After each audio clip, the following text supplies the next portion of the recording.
உங்களோட பேர் என்னங்க? எங்கேருந்து வரீங்க? என்ன ரேங்க், என்ன டிபார்ட்மெண்ட்? என் பேர் ராஜேஷ். நான் டிஎன்பிசி நடத்தின combine technical service examination diploma எக்ஸாமில் 258வது ரேங்க் வந்து எடுத்திருக்கேன், ஓவரால் ரேங்க்கு. நான் வந்து இப்போ ஃபாரஸ்ட் டிபார்ட்மெண்ட்டில் ஜூனியர் டிராஃப்டிங் ஆஃபீஸர் போஸ்ட்டு வந்து எடுத்திருக்கேன். நான் வந்து எக்ஸாம் சிவில் இன்ஜினியரிங் படித்தவங்க எழுத முடியுமா? சிவில் படித்தவங்க எழுதலாம். சிவில் படித்தவங்க எழுதலாம், டிப்ளமோ ஆர் பி ரெண்டு பேருமே வந்து எழுதலாம், ரெண்டு பேருமே எலிஜிபிள் தான். ஏஜ் கன்செஷன் இருக்குங்களா? ஜென்ரலுக்கு மட்டும்தான் வந்து உங்களுக்கு ஏஜ் கன்ஸ்ட்ரக்ஷன் இருக்கும். அதர் தென் எல்லாத்துக்குமே வந்து நோ ஏஜ் லிமிட் தான். ஜென்ரலுக்கு மட்டும் இந்த 37 அந்த மாதிரி இருக்கும். நீங்கள் என்ன படிச்சிருக்கீங்க? நான் பி சிவில் முடிச்சிருக்கேங்க. எந்த ஆண்டு கல்லூரி முடிச்சீங்க? 2019 முடித்தேன். 19. அதுக்கப்புறமா என்ன பண்ணிட்டு இருக்கீங்க? அப்போ இருந்து ப்ரிப்பரேஷன் தான் பண்ணிகிட்டு இருந்தேன். இடையில கொஞ்சம் கொரோனா வந்ததுனால அப்போ ஃபேமிலி சுச்சுவேஷனுக்காக டெம்பரவரியாக ஒர்க் பண்ணிகிட்டு இருந்தேன். அப்போ பிடபிள்யூடியில் வந்து வாட்டர் ரிசோர்ஸ் டிபார்ட்மெண்ட்டில் ஃபீல்டு ஆர்கனைசராக ஒர்க் பண்ணிகிட்டு இருந்தேன். ஒரு 2 இயர்ஸாக வந்து ஒர்க் பண்ணிகிட்டு இருந்தேன். அதுக்கப்புறம் மறுபடியும் மேரேஜ் ஆனதுக்கப்புறம் ஒய்ஃப் சப்போர்ட்டோட ஒரு 2 இயர்ஸ் வந்து மறுபடியும் படிக்க ஸ்டார்ட் பண்ணி படித்து இப்போ இந்த எக்ஸாமில் வந்து கிளியர் பண்ணியிருக்கேன். ஓகே. இந்த எக்ஸாம் படிக்க வந்த பிறகு இதை பற்றி தெரிஞ்சுக்க எவ்வளோ நாட்கள் ஆகும்? இதை படிக்கணும், இப்படி படிக்கணும் அப்படின்னா தெரிஞ்சுக்க எவ்வளோ நாட்கள் ஆகும்? எப்படி படிக்கணும் என்னங்கிறது நீங்கள் ஸ்டார்டிங்கில் ஒரு எக்ஸாம் எழுதி பார்த்தீங்கன்னா தான் லைட்டாக நீங்கள் சின்ன சின்ன விஷயங்கள் தெரிஞ்சுக்கிட்டு ஏதாச்சும் ஒரு எக்ஸாமில் நம்ம படிச்சுட்டு தான் எக்ஸாம் எழுதுவோம் அப்படின்னு இல்லாமல் என்ன எக்ஸாம் அப்போ வருதோ, எந்த எக்ஸாம் குரூப் 4ஆக இருந்தாலும் சரி. ஏன்னா இப்போ இந்த கம்பைன் டெக்னிக்கல் சர்வீஸுக்கு வந்து நமக்கு டெக்னிக்கலும் இருக்குது, ஜிஎஸும் இருக்குது. ஸோ எல்லாமே வர எல்லா எக்ஸாமுமே வந்து ஓரளவுக்கு ப்ரிப்பேர் பண்ணி அதை நம்ம அட்டம் பண்ணி பார்த்தா தான் வந்து நமக்கு எப்படி ப்ரிப்பேர் பண்ணணும் அப்படிங்கிற ஒரு ஐடியா வரும்.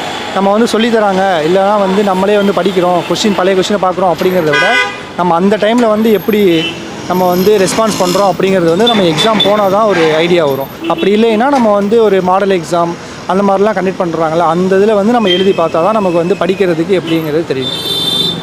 படிக்கிறதுக்கான சோர்ஸ் ஸ்டாண்டர்ட் ஆர்டர் புக்ஸ் படிக்கணுமா, இல்லை வந்து நம்ம காலேஜில் படித்த புக்ஸ் படிக்கணுமா, இல்லை எப்படி சார்? ஜிஎஸை பொறுத்த வரைக்கும் நமக்கு புக்ஸை பார்த்தாவே போதும். புக்ஸு நம்ம வந்து ஒவ்வொரு சப்ஜெக்ட்டுக்குமே நம்ம ஸ்கூல் புக்ஸ் இருக்குல்ல, அதை நம்ம படித்து அதில் வந்து நமக்கு தேவையானது வந்து நோட்ஸ் எடுத்தாவே போதுமானதாக இருக்கும். சில இதெல்லாம் வந்து நான் எப்படி படிப்பேன் அப்படின்னா, இப்போ நிறைய வந்து யூடியூப்லேயே வீடியோஸ்லாம் நிறைய இருக்குது. நமக்கு வந்து பார்க்கும்போது எது வந்து நம்ம கன்வீனியண்ட்டாக இருக்குது அதை நம்ம ஒரு சில டாப்பிக்கை மட்டும் கவர் பண்ணிவிட்டு அந்த டாப்பிக்லேருந்து என்னென்ன கொஸ்டின்லாம் வந்திருக்குன்னு பார்த்தோம் அப்படின்னா அந்த வீடியோ அல்லது வந்து அந்த சோர்ஸை வந்து நம்ம ஃபாலோ பண்ணலாமா இல்லையான்னு தெரியும். ஸோ அந்த மாதிரி நம்ம படித்து அந்த சோர்ஸை வந்து நம்ம ஃபாலோ பண்ணி நம்ம படித்தோம் அப்படின்னாலே ஜிஎஸை பொறுத்த வரைக்கும் கிளியர் பண்ணிடலாம். அண்ட் வந்து டெக்னிக்கலை பொறுத்த வரைக்கும் நான் வந்து இன்ஸ்டியூட்டில் படித்தேன் அப்படிங்கிறதுனால பிரமிடில் வந்து நான் படித்தேன். அதனால் எனக்கு அந்த டெக்னிக்கல் நாலேஜ் வந்துச்சு. மற்றபடி புக்ஸ்லாம் வந்து பாரிநாதர் புக்ஸு அந்த மாதிரி நல்லா ரெஃபர் பண்ணி படிச்சிங்கன்னா தான் வந்து ஓரளவுக்கு உங்களுக்கு நாலேஜ் வளரும். முதல்ல ஓஎம்ஆராக இருந்துச்சு, இப்போ டெக்னிக்கலை மட்டும் சிபிடியாக மாற்றிட்டாங்க. ஜிஎஸ் வந்து ஓஎம்ஆராக தான் இருக்கணும். ஜிஎஸ் பொறுத்த வரைக்கும் ஸ்கூல் புக்ஸ் அந்த இது குரூப் 4 லெவலுக்கு படித்தா போதும், இல்லை குரூப் 2 அந்த மாதிரி லெவலுக்கு படிக்கணும்? இது குரூப் 2 லெவலுக்கு நம்ம படித்தோம் அப்படின்னா தான் இந்த எக்ஸாம்லாம் கிளியர் பண்ண முடியும். அதே நம்ம ஏஇலாம் போனோம் அப்படின்னா நம்ம குரூப் 1 லெவலுக்கே நம்ம வந்து ஃபுல்லாக படித்தோம் அப்படின்னா தான் நம்ம வந்து எல்லாமே ஒன்றா தான் இருக்கும். ஒரு சில டாபிக் மட்டும் தான் கொஞ்சம் எக்ஸ்ட்ரா இருக்கும். அதுவும் படிச்சுட்டா தான் நமக்கு வந்து ஈஸியாக இருக்கும். நான் இது வரைக்கும் ஒரு எல்லாம் சேர்ந்து ஆக்சுவலி வந்து நான் ஆர்ஆர்பி ஜேஇ இதில் வந்து டிஎன்பிசிலே ஏஇ ப்ரிப்பேர் பண்ணியிருக்கேன், குரூப் 2 கிளியர் பண்ணி குரூப் 2 வந்து ப்ரிப்பேர் பண்ணியிருக்கேன். அப்புறம் எம்ஏடபிள்யூஎஸில் பண்ணியிருக்கேன். கிட்டத்தட்ட ஒரு 50 எக்ஸாம் வரைக்குமே நான் எழுதியிருக்கேன், 50 எக்ஸாம் மேலே எழுதியிருக்கேன். அதே போல் போலீஸ் எக்ஸாம்லேயுமே வந்து எழுதியிருக்கேன். அதில் பிசிலாம் வந்து 2-3 தடவை கிளியர் பண்ணிட்டு அது வந்து நான் இந்த எக்ஸாமுக்கு ஒரு ப்ராக்டிஸ் மாதிரி அதை எழுதி பார்ப்போம் அப்படிங்கிறதுக்காக அதை எழுதி அதுலேயுமே வந்து ப்ரிலிம்ஸ் ஸ்டார்டிங் லெவல்லாம் கிளியர் பண்ணியிருக்கேன். ஆனால் ஃபிசிக்கல் அது அந்த அளவுக்கு போனதில்லை. இப்போ ஒரே பாத்தில் போகாமல் எல்லாத்துலேயுமே படிச்சதுக்கான காரணங்கள் என்ன? ஏன் ஒரே பாத்துலையும் இப்போ குரூப் சொன்னால் அதே உள்ளே இல்லாமல் ஆக்சுவலி வந்து நீங்கள் சொல்கிறது புரியுது. என்னோடய கோல் வந்து என்ன அப்படின்னா டெக்னிக்கல் தான். நான் வந்து ஏன் அந்த எக்ஸாம்லாம் படித்து எழுதினேன் அப்படின்னா இப்போ அந்த சிலபஸே தான் வந்து அதுக்கும் வருது. ஸோ வந்து எனக்கு ஒரு ப்ராக்டிஸ் ஆகும் அப்படிங்கிறதுக்காக தான் வந்து நான் அதை படித்தது.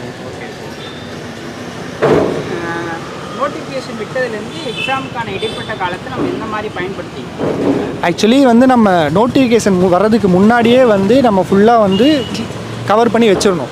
நோட்டிஃபிகேஷன் வந்ததுக்கப்புறம் நம்ம வந்து ரிவைஸ் பண்ணணும். ஒவ்வொரு சப்ஜெக்டாக ரிவைஸ் பண்ணிவிட்டு அண்ட் தென் வந்து அதை டெஸ்ட் போட்டு நம்ம பார்த்தோம் அப்படின்னா தான் வந்து நமக்கு கரெக்டாக இருக்கும். அதுக்கு அப்புறம் நம்ம படிக்கிறோம் அப்படின்னு சொல்லிட்டு நம்ம ஆரம்பித்தோம் அப்படின்னா அது வந்து கஷ்டம், ரொம்ப கஷ்டமாக தான் இருக்கும். இதுலேயும் நம்ம டெஸ்ட் பேட்ச்லாம் போட்டு பார்க்க வேண்டியது அவசியம் இல்லை. டெஸ்ட் பேட்ச் டெக்னிக்கல் கண்டிப்பாக எல்லாமே வந்து உங்களுக்கு டெஸ்ட்டு. இப்போ நம்ம நார்மலாக எவ்வளோ தான் படித்தோம் அப்படின்னாலுமே நம்ம படித்த கொஷின் அப்படியே தான் வரும் அப்படின்னு சொல்ல முடியாது. ஸோ நம்ம டெஸ்ட்டு நம்ம அட்டன் பண்ண தான் ஒவ்வொரு கொஷினும் வந்து இப்போ புக்கில் வந்து ஒரு விதமாக கொடுத்துருக்காங்க அப்படின்னா அதே கொஷினை வேறு விதமாக வந்து நமக்கு இங்கே கேட்பாங்க. வேர்டிங்ஸ் வந்து வேறு மாதிரி இருக்கும். ஸோ அந்த மாதிரிலாம் நம்ம வந்து யோசிக்கிறதுக்கு எப்போ தோணும் அப்படின்னா கொஷின் டெஸ்ட்டு பேட்சஸ்லாம் சால்வ் பண்ணி பார்க்கணும். அப்புறம் வந்து இந்த கொஷினுக்குனே புக்கெல்லாம் இருக்கும். குப்தா அந்த புக்கு, அப்புறம் வந்து குருமி, அந்த மாதிரி புக்ஸ்லாம் கொஷின் பேங்காகவே இருக்கும். அந்த கொஷின் பேங்க்குமே வந்து சால்வ் பண்ணி பார்த்தா தான் நமக்கு வந்து அதுலேருந்துமே கொஷின்ஸ் வந்து நமக்கு வரும். ஏன்னா வந்து நம்ம சிலபஸில் இருக்கிற எல்லா சிலபஸுமே வந்து அந்த புக்கெலாம் கவர் பண்ணி தான் இருப்பாங்க. ஸோ அந்த மாதிரி கொஷின்ஸ்லாம் அதில் நம்ம கிளியர் பண்ணும், அதெல்லாம் வந்து நம்ம படித்து பார்க்கும்போது நமக்கு எக்ஸாமுக்கு வந்து யூஸ்ஃபுல்லாக இருக்கும். நீங்கள் எவ்வளோ கொஷின்ஸ் போட்டீங்க சார்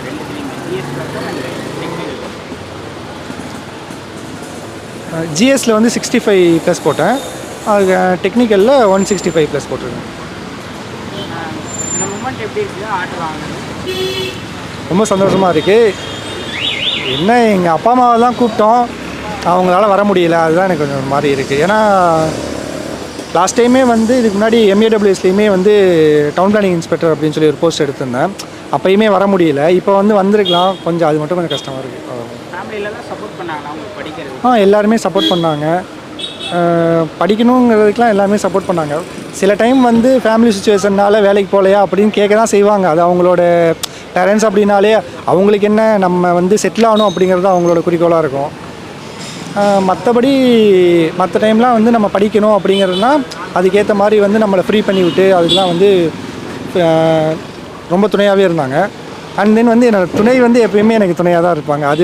அதனால தான் இப்போ மேரேஜுக்கு அப்புறம் ஒரு 2 இயர்ஸ் நான் வந்து படித்து இப்போ இந்த போஸ்ட்லாம் வாங்குறேன் அப்படின்னா அவங்க வந்து எனக்கு சப்போர்ட் பண்ணதுனால தான். மேரேஜ் ஆகி குழந்தையும் இருக்குது. குழந்தை வந்து எங்கள் வீட்டில் இருக்காங்க.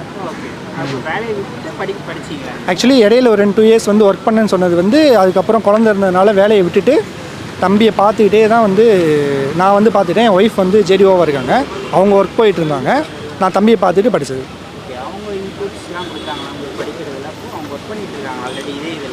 ரெண்டு பேருமே ஒன்றா தான் படித்தோம். அவங்க நோட்ஸு எல்லாமே ஒரே மாதிரி தான் இருக்கும்.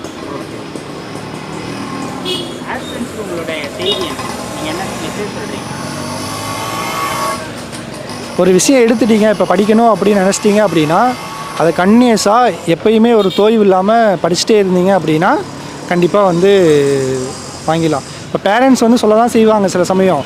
அது வந்து அந்த டைமில் நமக்கு கஷ்டமாக தான் இருக்கும். நம்ம அதெல்லாம் பெருசாக எடுத்துக்காமல் நம்ம கன்னியூஸாக நம்ம உழைப்பை போட்டுகிட்டே இருந்தோம் அப்படின்னா அவங்களுக்கு தான் வந்து அது ஒரு ஹாப்பியான மொமெண்ட்டாக வந்து கொஞ்ச நாள் வெயிட் பண்ணோம் அப்படின்னா அது வந்து ஹாப்பியாக தான் முடியும்னு